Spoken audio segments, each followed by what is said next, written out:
Salam, selamat pagi sidang jemaat yang terkasih dalam Tuhan. Bertemu kembali dengan saya Pendeta Daniel Suroto. Kesempatan yang indah sekali pada pagi hari ini saya akan menyampaikan satu renungan yang singkat di Yesaya 41 ayat 8 sampai yang ke-20, demikian bunyinya. Tetapi engkau, hai Israel, hambaku, hai Yakub yang telah kupilih, keturunan Abraham yang kukasihi, engkau yang telah kuambil dari ujung-ujung bumi dan yang telah kupanggil dari penjuru-penjurunya, aku berkata kepadamu, engkau hambaku, aku telah memilih engkau dan tidak menolak engkau. Janganlah takut sebab aku menyertai engkau, janganlah bimbang sebab aku ini Allahmu. Aku akan meneguhkan, bahkan akan menolong engkau. Aku akan memegang engkau dengan tangan kananku yang membawa kemenangan. Sesungguhnya semua orang yang bangkit amarah terhadap engkau akan mendapat malu dan kena noda. Orang-orang yang membantah engkau akan seperti tidak ada dan akan binasa. Engkau akan mencari orang-orang yang berkelahi dengan engkau, tetapi tidak akan menemui mereka. Orang-orang yang berperang melawan engkau akan seperti tidak ada dan hamba. Sebab aku ini Tuhan Allahmu, memegang tangan kananmu dan berkata kepadamu, janganlah takut, akulah yang menolong engkau. Janganlah takut, hai si cacing Yakub, hai si ulat Israel, akulah yang menolong engkau. Demikianlah firman Tuhan. Dan yang menebus engkau ialah yang Maha Kudus Allah Israel. Sesungguhnya aku membuat engkau menjadi papan pengirik yang tajam dan baru dan gigi dua jajar. Engkau akan mengirik gunung-gunung dan menghancurkannya, dan bukit-bukit pun akan kau buat seperti sekam. Engkau akan menambi mereka, lalu angin akan menerbangkan mereka, dan badai akan menyerahkan mereka. Tetapi engkau akan bersorak-sorai di dalam Tuhan dan bermegah di dalam yang Maha Kudus Allah Israel. Orang-orang sengsara dan orang miskin sedang mencari air, tetapi tidak ada. Lidah mereka kering kehausan, tetapi aku Tuhan akan menjawab mereka.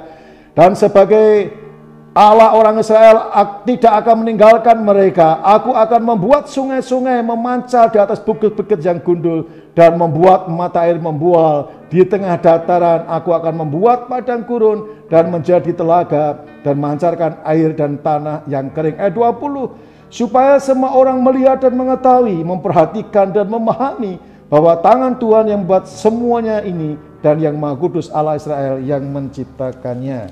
Amin. Sidang jemaat yang terkasih, saya akan memberikan satu judul pelayanan pada pagi hari ini, yaitu kasih setia Allah. Yesaya 41 ayat 8 sampai yang ke-20. Allah yang telah memanggil kita menjadi umatnya, menjadi miliknya, menjadi keluarga Allah, menjadi anak-anaknya. Ketika dia panggil kita menjadi bagian hidup Allah, maka Allah yang akan bertanggung jawab dalam kehidupan kita masing-masing. Itulah kasih setia Allah kepada kita, kepada setiap umatnya yang percaya kepada Allah.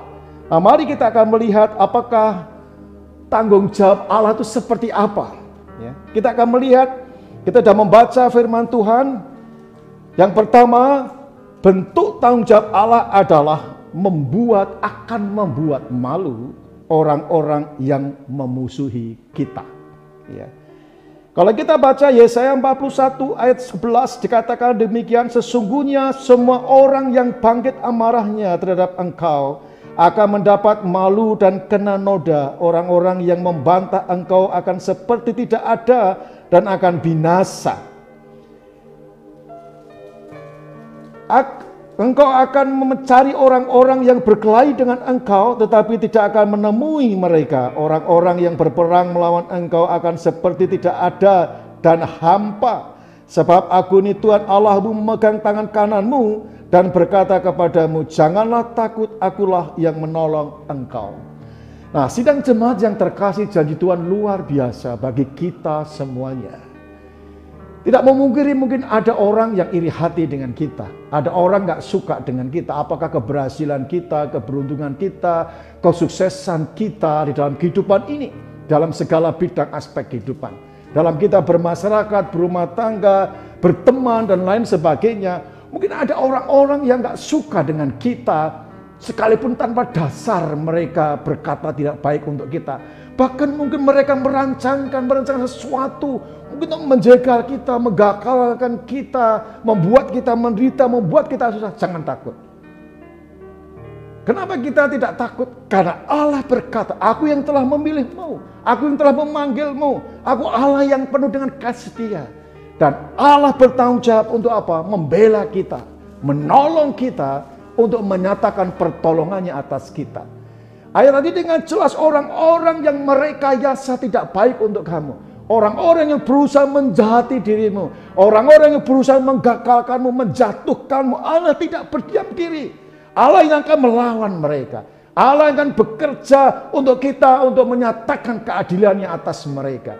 Firman Tuhan dengan jelas mengatakan orang yang memusuhi kita akan malu dia. Dibuat malu oleh Allah. Karena Allah akan membuat kita semakin kuat, membuat kita semakin mulia, membuat kita semakin berhasil, membuat kita semakin diberkati. Dan ketika kita semakin naik dan semakin naik, dilindungi, dipelihara oleh Tuhan, mereka akan malu dengan kita. Bahkan lebih lagi Tuhan mengatakan bahwa mereka tidak akan kau jumpai lagi orang-orang yang merencanakan yang tidak baik atas hidupmu. Artinya apa? Tuhan telah melenyapkan mereka. Dalam kasus-kasus Alkitab kita bisa banyak menjumpai seperti itu. Orang-orang yang merekayasa orang-orang orang-orang benar dengan ketidakbaikan.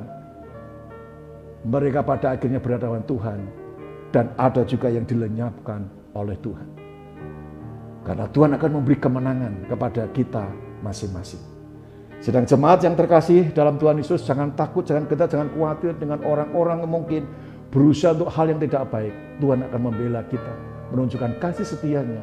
Tuhan akan melawan kita karena dia pahlawan kita. Kalau dia bergerak, kalau dia maju untuk kita, siapa yang bisa melawan kita? Terpujilah Tuhan. Sebab itu, karena kasih setia Allah, dia akan membuat malu orang-orang yang memusuhi kita. Lalu apa yang kedua yang Tuhan lakukan untuk kita sebagai tanggung jawabnya, telah memanggil kita untuk menunjukkan kasih setianya kepada kita. Yang kedua, Allah itu tidak mempermasalahkan kekuatan kita. Allah tidak mempermasalahkan kekuatan kita. Yesaya 41 ayat 14 Tuhan berkata begini, janganlah takut hai si cacing, hai si cacing Yakub, hai si ulat Israel, akulah yang menolong engkau. Demikianlah firman Tuhan, dan yang menebus engkau ialah yang Maha Kudus, Allah Israel. Bapak Ibu Saudara yang terkasih dalam Tuhan Yesus, bisa apa si cacing? Bisa apa si ulat? Itu gambaran binatang yang sangat lemah, yang tidak punya kekuatan senjata, yang tidak punya kekuatan untuk menyerang sebenarnya. Si cacing dan si ulat gambaran ketidakberdayaan, ketidakmampuan, ketidaksanggupan kita. Sekalipun umat Israel dikatakan si cacing dan si ulat, ataupun mungkin kita digambarkan si cacing dan si ulat yang tidak mungkin bisa mampu menghadapi banyak hal dalam kehidupan ini, dalam persoalan yang terus-menerus ada. Tuhan berkata, aku tidak mempedulikan, tidak mempermasalahkan ketidakmampuanmu, ketidaksanggupanmu. Aku tidak mempedulikan kekuatanmu, sekalipun kau cacing, engkau itu ulat. Tuhan yang perkasa, Tuhan yang luar biasa itu yang akan berdiri di depan kita. Kalau kita ulat, kalau kita cacing, lalu yang berdiri di depan kita Allah yang maha besar, Allah pencipta alam semesta langit ini, siapa yang berani berhadapan dengan Allah semesta alam ini? Sebab itu Daud berkata, aku tidak takut dengan Goliat. Aku tidak gentar dengan Goliat yang raksasa, yang besar seperti itu, yang punya perlengkapan senjata luar biasa. Tentara-tentara Israel yang terlatih, mereka takut, khawatir, mereka ciut nyalinya, tidak berani menghadapi Goliat. Mereka khawatir, mereka cemas gelisah, mereka dalam tekanan yang berat sekali. Tampillah Daud, aku tidak takut dengan Goliat, suruh aku maju melawan Goliat. Nah Bapak Ibu Saudara yang terkasih, kenapa Daud berani menghadapi Goliat? Kalau melihat dia sendiri tidak punya pengalaman sebagai seorang prajurit, tidak terlatih untuk berperang sebagai seorang prajurit. Mungkin dia juga belum pernah memegang tombak, memegang pedang, memegang perisai, perlengkapan senjata dia mungkin tidak pernah pegang, dia belum punya pengalaman berperang. Tetapi kenapa Daud tidak takut menghadapi problem yang besar, raksasa yang besar di depannya? Karena Daud tahu Allah itu mengasihi dia. Daud tahu juga mengenal Allahnya itu Allah pencipta alam semesta. Sebab dia berkata kepada Goliat, Goliat, engkau menghadapi aku dengan tombak, pedang, perisai, tapi aku menghadapi engkau dengan Allah semesta alam. Tidak cukup Allah saja, tapi semesta alam yang besar.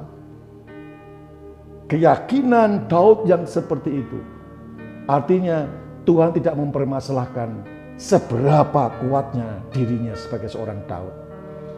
Tuhan tidak memandang apakah Daud punya pengalaman ataukah tidak, punya kekuatan untuk melawan ataukah tidak. Tuhan tidak memandang apakah Daud terlatih atau tidak. Tuhan hanya memandang ketika Daud mempercayakan penuh kepada Allah.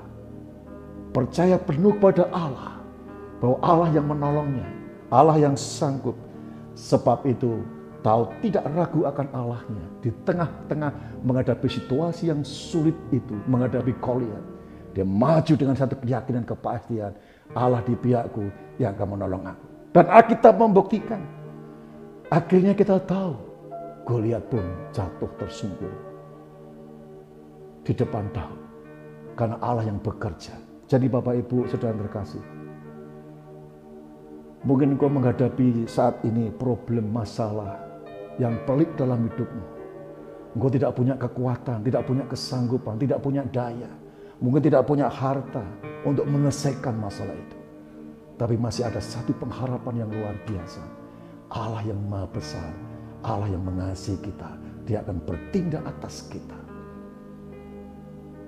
Dia tidak mempermasalahkan ketidakmampuan kita, tapi kuasa Allah cukup, kekuatan Allah cukup bagi kita untuk menolong kita, untuk menyelesaikan segala persoalan kita. Tidak ada yang sulit bagi Allah, tidak ada yang mustahil bagi Allah. Ketika Allah akan menolong kita, maka semua akan selesai, sekalipun kita digambarkan sebagai si cacing, si ulat yang tidak punya daya apa-apa.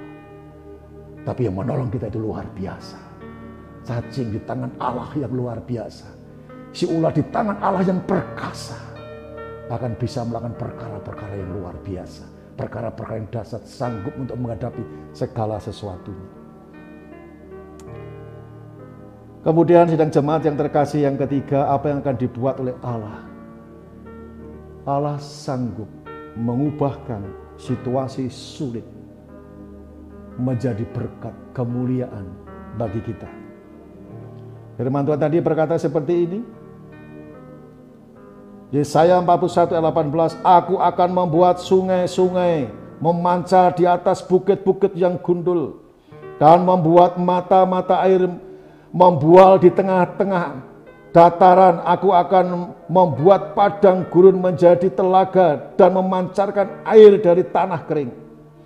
Aku akan menanam pohon ara di padang gurun, pohon penaga, pohon murad, dan pohon minyak. Aku akan menumbuhkan pohon sanobar di padang belantara dan pohon berangan serta pohon cemara di sampingnya. Yesaya 41 ayat 20, supaya semua orang melihat dan mengetahui, memperhatikan dan memahami bahwa tangan Tuhan yang membuat semuanya ini dan yang Maha Kudus Allah Israel yang menciptakannya. Sidang jemaat yang terkasih dalam Tuhan, percayalah, Tuhan bisa sanggup mengubah keadaan apapun dalam hidup kita. Sekalipun itu terpuruk, tidak ada pengharapan sama sekali. Ketika Tuhan ambil bagian, Tuhan campur tangan menolong kita, Tuhan bisa mengubahkannya luar biasa. Dari yang tidak ada menjadi ada. Kita lihat dalam kisah di Perjanjian Lama, ketika terjadi kelaparan yang mengerikan seperti sekarang ini kan, krisis global, krisis keuangan, krisis energi, krisis pangan melanda seluruh dunia. Orang mengalami susah. Nah, zaman itu juga Israel mengalami kesusahan karena dikepung oleh tentara yang banyak. Sampai semua barang-barang mahal dan sulit didapat. Sampai mereka gantian memakan anak untuk bertahan hidup. Itu menggambar kelaparan yang mengerikan. Tapi kemudian Tuhan berfirman bahwa tidak lama lagi aku akan buat pembalikan. Bahwa semua harga akan murah dan semua barang yang ada. Ajudan atau perwira itu tidak percaya, mana mungkin sekalipun langit dibuka tingkap-tingkap langit, tidak mungkin bisa mengatasi kondisi ini. Ini kondisi parah, kelaparan parah, kesulitan keuangan parah. Tidak mungkin bisa diubah, ditolong dalam waktu yang singkat. Lalu apa yang terjadi? Kemudian Tuhan membuat satu hal yang luar biasa. Musuh yang mengepung mereka saling berperang, saling menusuk satu dengan yang lainnya. Mereka kemudian mati 2 hari tunggang langkah. Jarahan begitu banyak. Dan betul, harga yang mahal menjadi murah. Barang yang tidak ada tersedia melimpah. Karena Allah berkuasa membalikkan segala sesuatu. Tetapi yang tidak percaya, perwira tadi, ajaran tadi, dia melihat, namun tidak menikmati karena mati diinjak-injak. Karena nggak percaya. Kan tidak percaya alasan. Percayalah dan jemaat. Situasi kondisimu apapun juga. Ketika engkau percaya sama Tuhan, Allah sanggup membuat pembalikan di luar prediksimu. Allah sanggup, Allah bisa. Karena dia Allah yang Maha Kuasa. Dia punya cara, berbagai macam cara. Yang Allah kehendaki untuk kita semuanya. Pagi ini adalah Allah mau supaya kita percaya. Kita taat, kita setia kepadanya dan firman-Nya. Maka kasih setia Allah itu akan dinyatakan atas kita dan kita akan menikmati. Kita akan menikmati pembelaan Tuhan, pertolongan Tuhan, kekuatan kuasa-Nya. Kita akan menikmati pembalikan, pemulihan kuasa Tuhan nyata dalam hidup kita. Sedang jemaat yang terkasih, mari kita berdoa di hadapan Tuhan. Apapun situasimu, pergumulanmu pada pagi hari ini, apapun masalahmu pagi hari ini, Tuhan mendaki engkau percaya.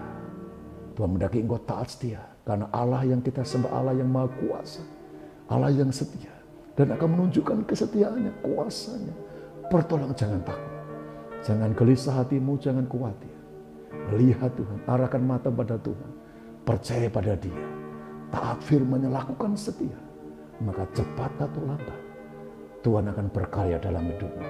Untuk menyatakan pembelaannya, pertolongannya, untuk menyatakan rahmat-Nya. Sehingga kau akan tertawa, bergembira karena pertolongan Tuhan. Bapa yang kami sembah di dalam nama Tuhan Yesus Kristus, hamba berdoa kepada sidang jauh pagi hari ini. Ketika pagi hari ini menghadap Engkau, karena pergumulan-pergumulan yang mereka alami. Ketika mereka percaya taat setia kepadamu, nyatakan kemuliaan-Mu, kuasa-Mu. Tuhan nyatakan ketakjuban-Mu. Kiranya mereka akan terpesona kagum akan apa yang Kau buat atas mereka. Diberkatilah mereka yang mendengar. Diberkatilah mereka yang percaya, taat dan setia. Karena mereka akan melihat kemuliaan-Mu. Di dalam nama Tuhan Yesus, kami sudah berdoa dan mengucap syukur. Haleluya. Amin, amin, amin.